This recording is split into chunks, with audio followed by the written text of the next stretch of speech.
Good afternoon. Coming back. Oh, geez, coming back from the house. Got a text that I thought it was Benelli, or it was Bonnie. You know, being dyslexic is always that fun.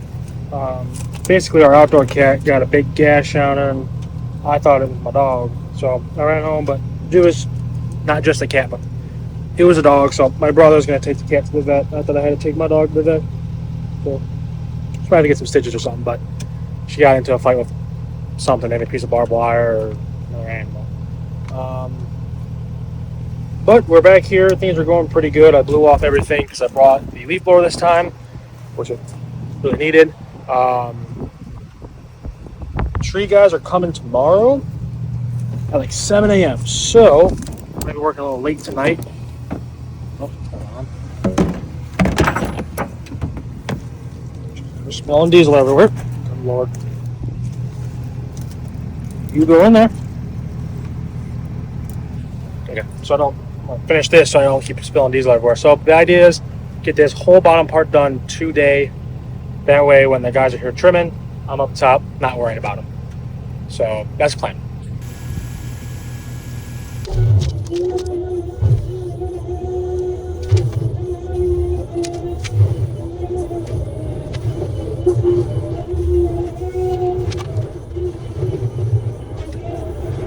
The one thing I've had so far, two things I don't like about this machine.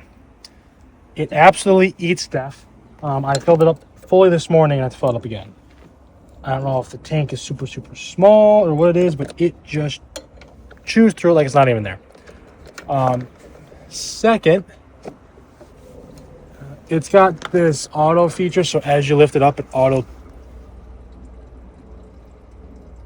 you'd hear it trickling down. It auto levels it, which, my God, there's got to be a switch for it because my small machine, the 65, has a switch for it, which is also from 2019. And I'm like, okay, just needs a new switch. We're good to go. I just need to find it. It's in the button, something like that.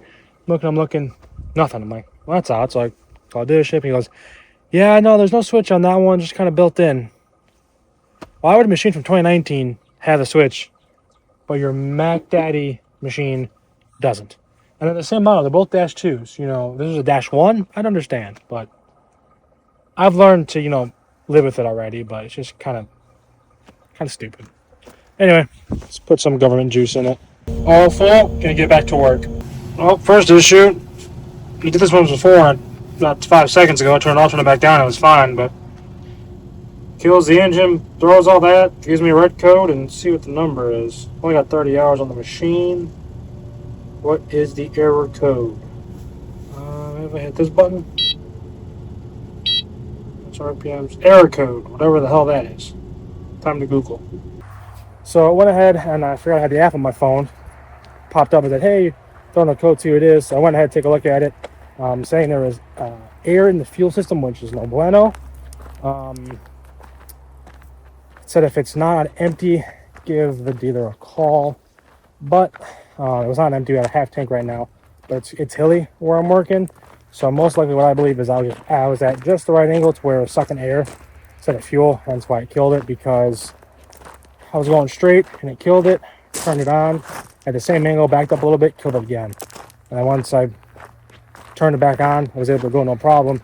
So I'm gonna grab the truck and then put fuel in it, fill it back up to full, go back to that area and see what happens. Alrighty. That's the upper fan. Good to go, full.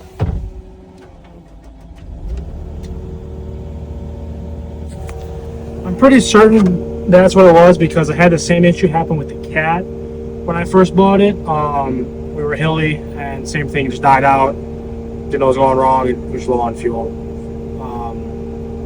It actually makes sense because now I'm thinking about it.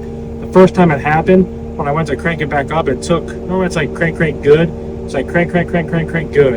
That means it was priming to get fuel in. I think we're gonna be fine now, but I'm gonna go back to that same area and see what it does.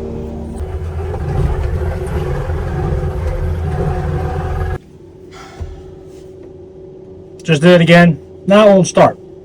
So Yeah.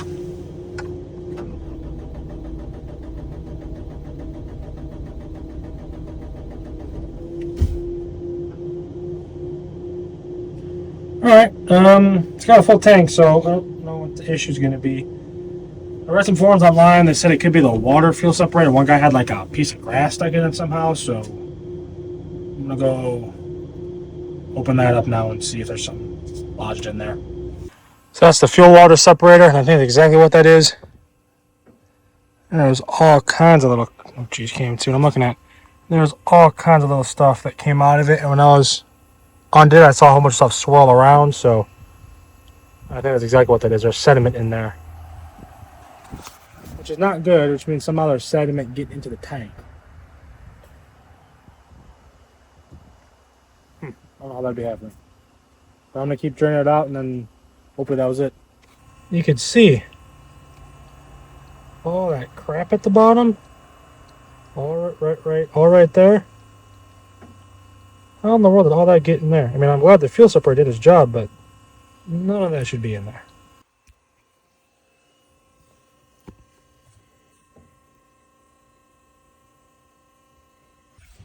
Well, the bowl is definitely dirty, as you can see. That's on the inside, that's on the inside. Filter is too, that's where I touched it. Not horribly. When I stuck my camera in there, I'll put that footage in now. It's a little dirty in there as well. I'm gonna grab a paper towel, kind of clean everything out, and hope for the best. That seemed to be it. It's currently running right now. So I'm gonna let it run at full throttle for a minute.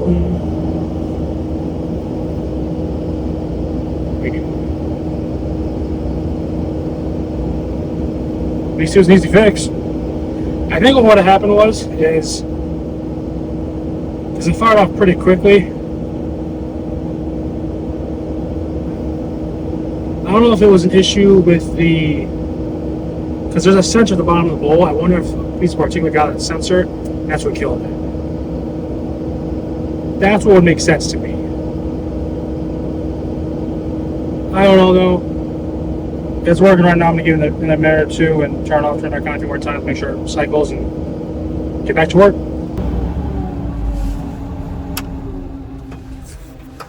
Well, that fixed it.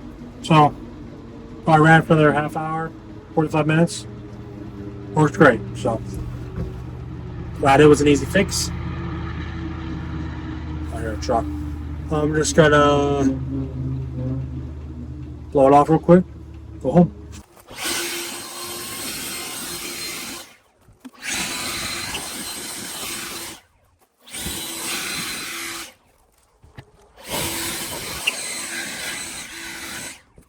Clean enough. I'll blow it off again before I for tomorrow morning, but good enough for now.